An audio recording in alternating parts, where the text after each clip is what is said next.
Gancah Sena ing sedyantu anugraha ruwating wujud gajah manjalma janma sawantah ya semedi maladining tan kego ing samubarang godha rencana sawiji kang sinidhi ora mung antuka palimarmaning jagat ruwating kang memala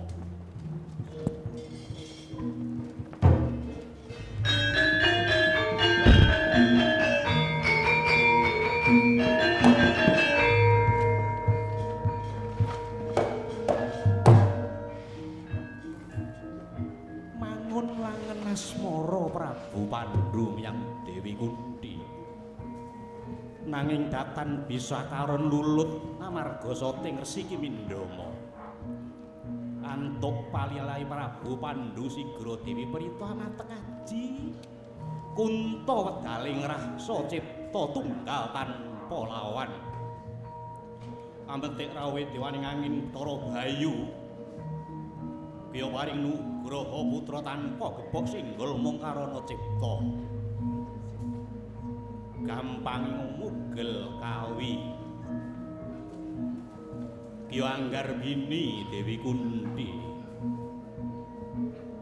parapta lek ing jabang bayi brol mijil bungkus kaya antiga gawe geger Andupara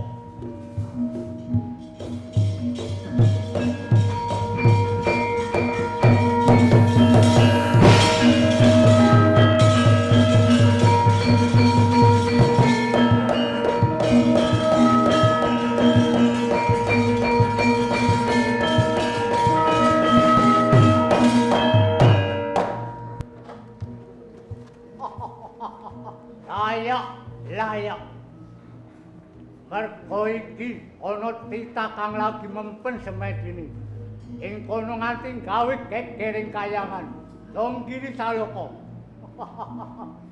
aja kesuwen anggonmu semedi Jugara ulun kang rawuh ge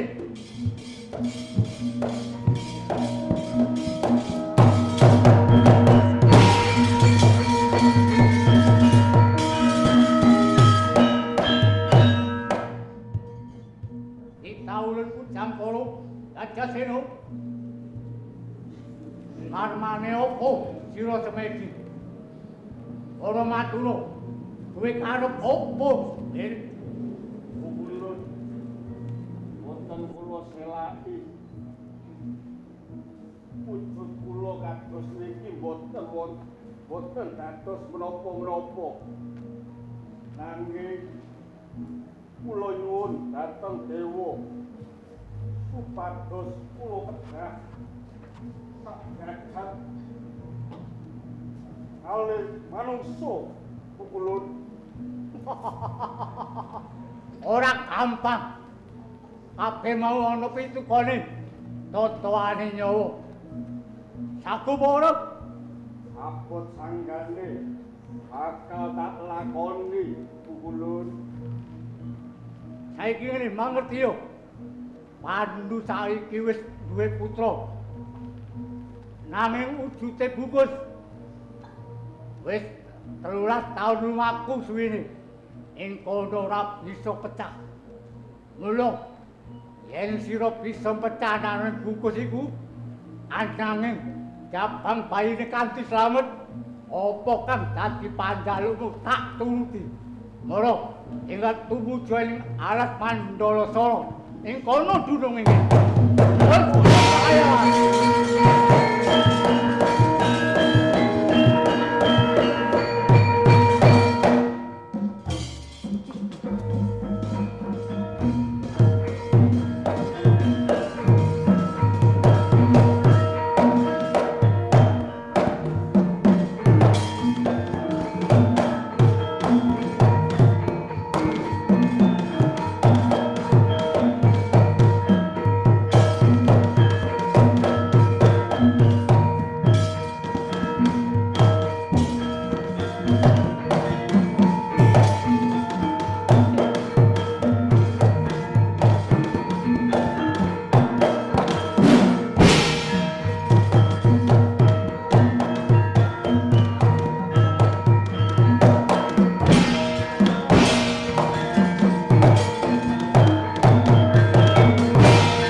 berwujud bungkus.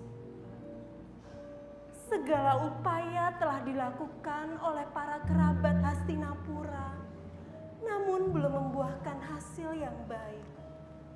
Bertahun-tahun, bayi yang dilahirkannya masih berwujud bungkus. Di sisi lain, Gajah Sena yang sedang bertapa, ia memohon kepada Dewata agar bisa sederajat dengan manusia. Datanglah Batara Narada. Sang Batara Narada mengatakan akan mengabulkan permintaan Gajah Sena dengan syarat Gajah Sena bisa memecah bayi bungkus putra Dewi Kunti. Menujulah Gajah Sena ke hutan Mandala Rasa, tempat di mana bayi bungkus tersebut diletakkan. Dengan segala upaya, Gajah Sena berusaha untuk memecah bayi bungkus tersebut. Bayi bungkus yang sudah diberkahi oleh kesaktian, oleh Dewa Bayu. Ketika Gajah Sena berusaha memecahkan bayi bungkus, keluarlah seorang anak kecil dengan gagah perkasa. Terjadilah pertempuran antara Gajah Sena dan sang anak. Hingga Gajah Sena bisa dikalahkan dan raga Gajah Sena menyatu dengan bayi bungkus tersebut. Sang Batara Narada memberikan nama Brata Sena. Para wastra Barata yang saya hormati, tak lengkap kiranya sinopsis cerita yang saya sampaikan jika Anda tidak menyaksikan pergelaran ini dari awal hingga akhir. Selamat menyaksikan.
sinarita ing taman Hastina.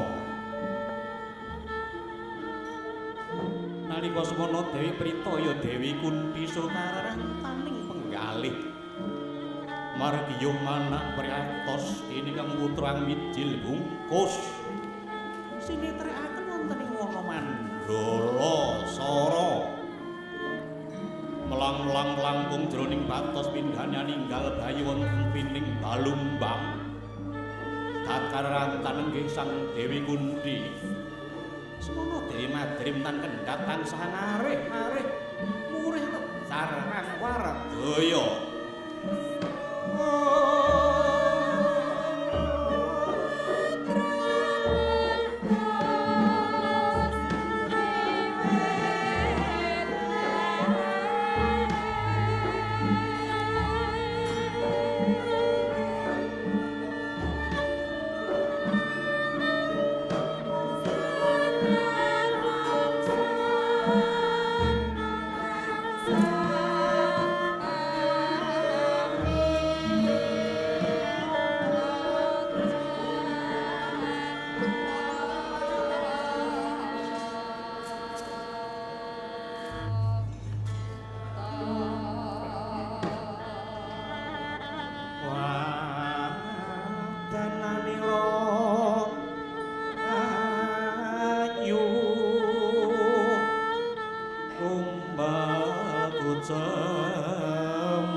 Ora nyowaratani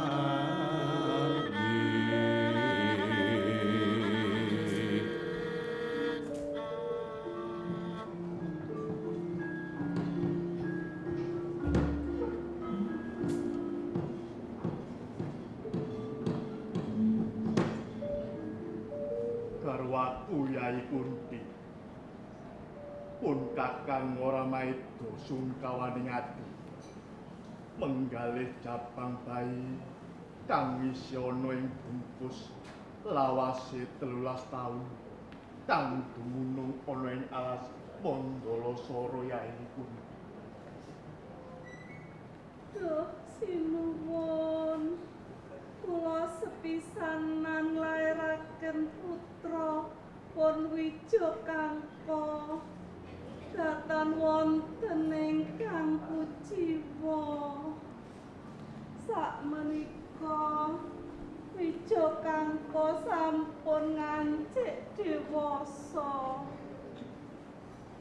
sareng kula nglairaken putra kaping kalih teka wujud bungkus sampun sawetawis taun laminipun lajeng kula nglairaken putra kaping 3 pun Permati uga boten wonten ingkang kuciwa sinuwun dosa menapa ingkang kula sandhang putra kula kaping kalih nandhang Sukerta sinuwun kula ugi nderek prihatos kakang mbok. iya Yai Madrim Wis Yai Kunti lan Madrim gumelaring jagat sak isine cinita saka kang kawasa sepira gedene panalongsa yen rinasa mung dadi copo amarga manungsa kuwi diwenangake ikhtiar lan budaya nanging Gusti kang nentokake sak kabeh Yai. Yai Prabu Pandu lan Paduka Sinuwun Dastarastra keparenga kula matur menawi pamanggih kula bayi ing lebeting bungkus menika kedah kasranani kapecah amargi bungkus menika benten sanesipun dados menawi kepareng kula utusan putra-putra kula para Kurawa kedah mecah bungkus menika Kak Yayi Pandu. Lak yo ngono to Dimas Haryo Suman. Lho niki. Leres saestu leres menika Kanggo. Menawi bungkus menika lumrah tartamtu mboten ngantos mataun-taun kedadosipun. Turta kedah mawi srana permati anggenipun mecah bungkus menika Kanggo. Iya Suman. Nanging tak jaluk aja nganti gawe cilakane putraku kang ana jroning bungkus. Ya Suman. Pitados kalian pun kadang Arya Suman sinuwun. Boten-botenipun bayi sak lebeting bungkus menika manggi papa sinuwun. Yen tinemune bakal angrampungi gawe, aku sarujuk lawan ngendikane Yayi Gendari lan Yayi Pandu. Yayi Pandu, aja sumelang. Iki amung dadi srana. Aja dadi atimu ya Yayi Prabu. Nuning nggih Kanggo Gendari. Arya Suman, dawuh sinuwun. Sira wis mireng pribadi apa kang dadi ature Kanggo Gendari. Mula kalenggahan dina iki tumuju ana ing Astina iriten putramu Kurawa kudu paring sabiyantu buat karepotane ingsun ya Suman. Sendika mangestuaken dawuh sinuwun. Kula nyuwun pamit sinuwun. Kang Ya Yayi.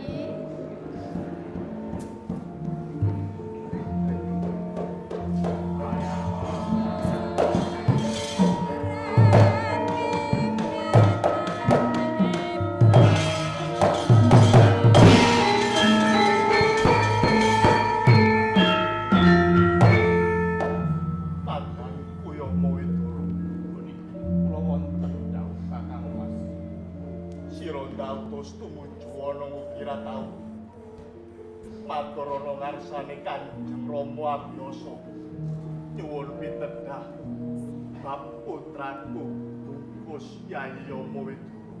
Puniki sendika ngestoaken dawuh Kakang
Trigantawati.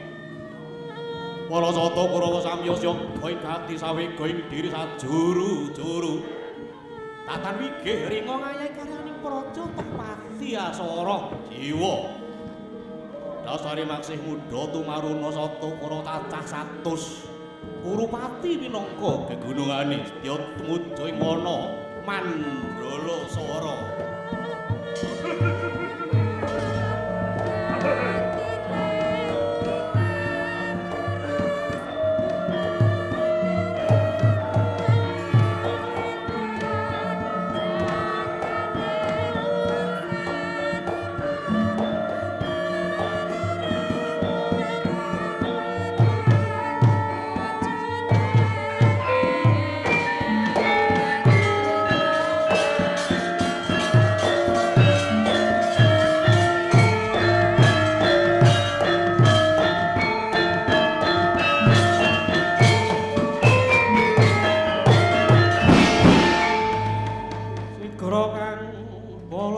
kelingan campo samyo kali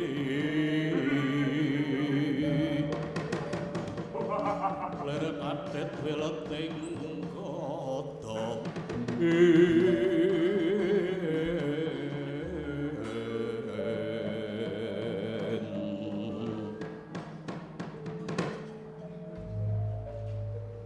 Paman Haryo Suman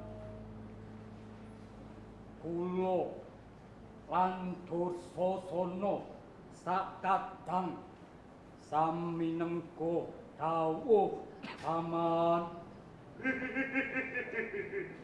Inggih, leres man, leres. Kurupati Dursasana lan kabeh putraku para Kurawa.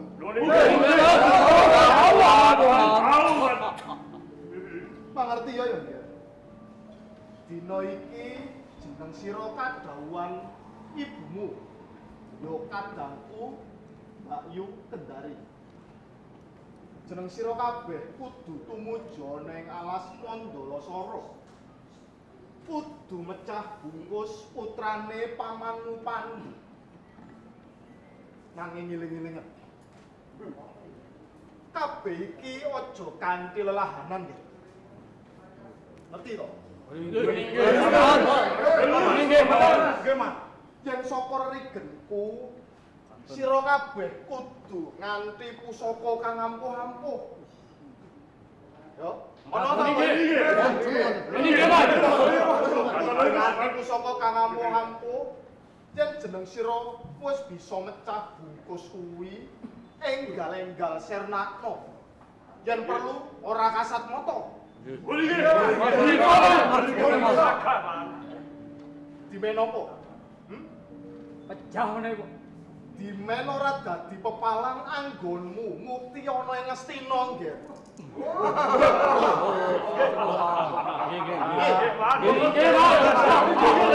Menawi mekaten mesti pecah. Mesti mati. Oh, sarujo, mantep, piye di? Pandhu wis mati, sira kabeh bisa mukti ana